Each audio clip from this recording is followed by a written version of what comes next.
ಹಿಂಗೆ ಹಿಡಿಬೇಕು. ಆಮೇಲೆ ಹಿಂಗೆ ಒಂದು ಕೈ ಹಿಂಗೆ ತಿರುಗಿಸ್ಬೇಕು. ತಿರುಗಿಸಿ ಹಿಂದೆ ಲಾಕ್ ಮಾಡಬೇಕು. ಲಾಕ್ ಮಾಡಿದ ಆಮೇಲೆ ಬಡ್ಕೋತಾ ಹೋಗ್ತಾ ಇರೋದು. ಆಗ ಹಿಂಗೆ ಹಿಡ್ಕೊಂಡಿದ್ದಲ್ಲ ಅವ್ನಿಗೆ ಹಿಂಗೆ ಹೊಡೆದು ಬಿಡ್ತಾನೆ. ಆಗ ಹಿಂಗೆ ಹಿಡಿದು ಕೈ ಹಿಂಗೆ ತಿರುಗಿಸ್ಬೇಕು. ಆಗ ಅವ್ನು ಹಿಂಗೆ ತಿರುಗಿಸ್ತಾನೆ ನಿಮ್ಮ ಕೈನ. ತಿರುಗಿಸಿ ಹಿಂಗೆ ಹೊಡೆಯಕ್ಕೆ ಬರ್ತೀನಿ. ಹಿಂಗೆ ಹೊಡೆಯಕ್ಕೆ ಬರ್ತೀನಿ. ನನ್ನ ಕೈ ತಿರುಗಿಸಲ್ಲ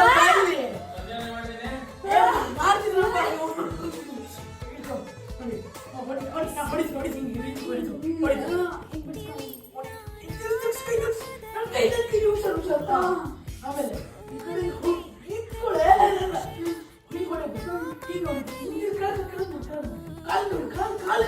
ಪೂಜೆ ಮಾಡಿಬಿಟ್ಟಿದೆ ಕಾಲು ಅಲ್ಲೇ ನೋಡಿದ್ಯೆ ಅಪ್ಪ ಕೆಳಗೆ ನೋಡಿದ್ಯೆ ಮಾಡಾಯ್ತು ಅಲ್ಲಿ ಕೆಳಗೆ ಇರ್ತಿದೆ.